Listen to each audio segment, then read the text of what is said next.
Harry Maguire became an online meme sensation after being the most expensive defender in English football. Error after error after error. It became bad for him just when you thought it couldn't get much worse. The crucial question today is, how awful is Harry Maguire? Is it not unbelievable? Harry Maguire cost Manchester United an incredible £80 million. The problem is that he hasn't exactly lived up to the cost. His performances have left both critics and fans inconsolable. On the field, he's experienced some very perplexing situations. Nothing, however, compares to that legendary altercation with Paul Pogba. He nearly severed his own teammate's ear during an aerial duel, you know. For United supporters, these awkward moments have almost become a comedy clip. Considering the type of player Maguire once was, it's difficult to watch. As you can see, Manchester United has a history of mishandling elite players. However, this is a whole other level. How does a star player for a top club and captain of the national team get to be like this? You see, this level of criticism wasn't always a part of Maguire's career.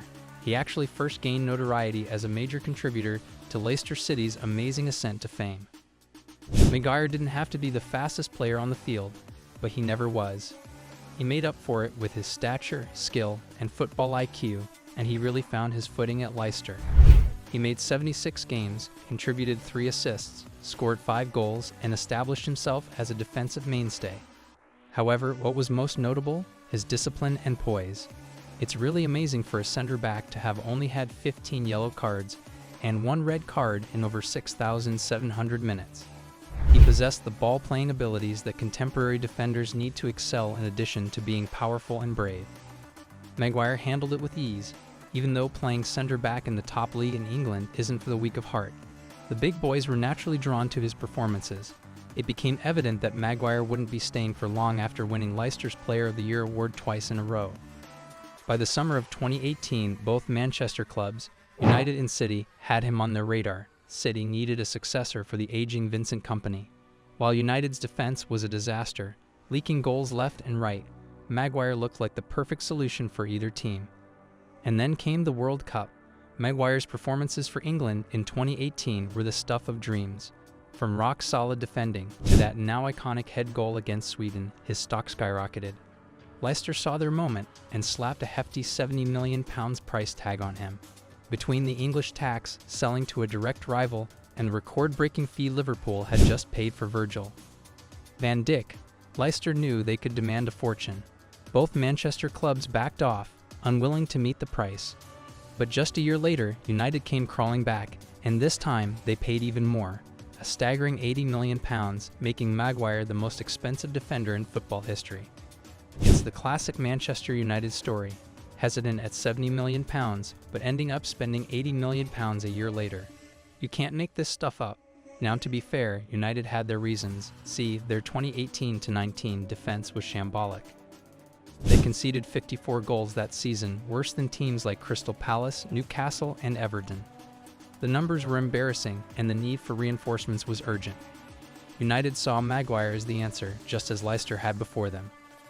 But that record-breaking £80 million fee, it's hard not to see it as a gamble that the club might now regret.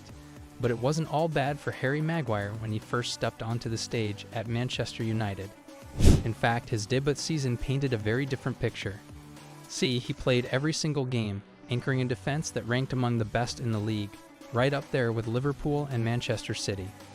Maguire looked at home in his preferred left-sided center-back position, where his aggression, aerial dominance, and leadership shone through. He was more than just reliable, he was commanding. And then came the moment every player dreams of. After just a few months at the club, Maguire was handed the captain's armband, a huge deal for any player, let alone someone so new to Manchester United. It was a surprising choice. After all, United captains are usually long-serving, experienced players. Think David De Gea, who many felt was the more obvious candidate. But Maguire's performances spoke for themselves, and he quickly silenced the skeptics. Fast forward to the summer of 2021, and Maguire was riding high. He wasn't just thriving at United, he was dominating for England too. At Euro 2020, he was a rock at the back, helping England all the way to the final. He even stepped up in the penalty shootout and smashed one with the confidence of a striker. But football can be a cruel, unforgiving world. For all the highs, the lows can come fast, and for Maguire, they came hard. By the 2021 to 2022 season, the tide had turned. Mistakes started creeping into his game. And they weren't small errors, they were the kind that leave fans scratching their heads in disbelief. Suddenly, Maguire became a walking meme. Own goals, clumsy passes, being caught out of position, you name it, it happened. It seemed like every week, a new clip of his mishaps went viral. Even his teammates, frustrated and under pressure themselves, started openly questioning him. And then came the stats, the kind no defender wants to see attached to their name. Manchester United conceded 57 goals that season. It was their worst offensive record in over 40 years. Sure, the chaos of constant managerial changes didn't help, but Maguire's form, or lack of it, was impossible to ignore. Fans hoped things would turn around the following season, a fresh start, a clean slate, but instead it only got worse. So the 2022 to 2023 season started with a bang, and not in a good way. Maguire, still wearing the captain's armband, became the symbol of United's struggles in the post-Ferguson era. His confidence, once so unshakable, now looked completely shattered. Mistakes piled up, each one worse than the last. His own goal against Sevilla in the Europa League quarterfinals left fans stunned. And then, in the second leg, United were humiliated 3-0, with Maguire once again playing a starring role in Sevilla's first goal. The hits just kept on coming. A match against Leicester City saw him gift the opposition 2 goals and contribute to a third, a performance that left fans furious. Then followed the humiliating loss to Liverpool at Old Trafford, when he was responsible for several goals. Maguire felt as like he was trapped in an unwaking nightmare week after week and game after game. How then did everything go so wrong? This player had previously been praised as one of the best defenders in the Premier League. He was now fighting to finish the 90 minutes without making a costly error. Some contend that Maguire's skills are better suited and his faults are concealed by England's defensive scheme, which features a deeper line and more cover. Fast, nimble attackers mercilessly exploit those holes at Manchester United, where the squad plays a high defensive line. Regardless of the cause, one thing is evident. Expectations were extremely high for a guy who cost so much, and Maguire had fallen well short of them. However, why is Maguire regarded as one of the world's worst players? We must examine his performances and determine what went so wrong in order to truly comprehend. Let's start with the unforced mistakes. Maguire has never been the fastest, but he used to compensate by reading the game well and placing himself strategically. However, even that appears to have vanished recently. He is blown past by opposing attackers as if he were invisible. And Maguire's difficulties were amply demonstrated by Eric Ten Hag's fast-paced, high-pressing tactics. The team's defense was exposed to counterattacks since he was unable to keep up and had to be covered by teammates Shaw and Varane. Things worsen.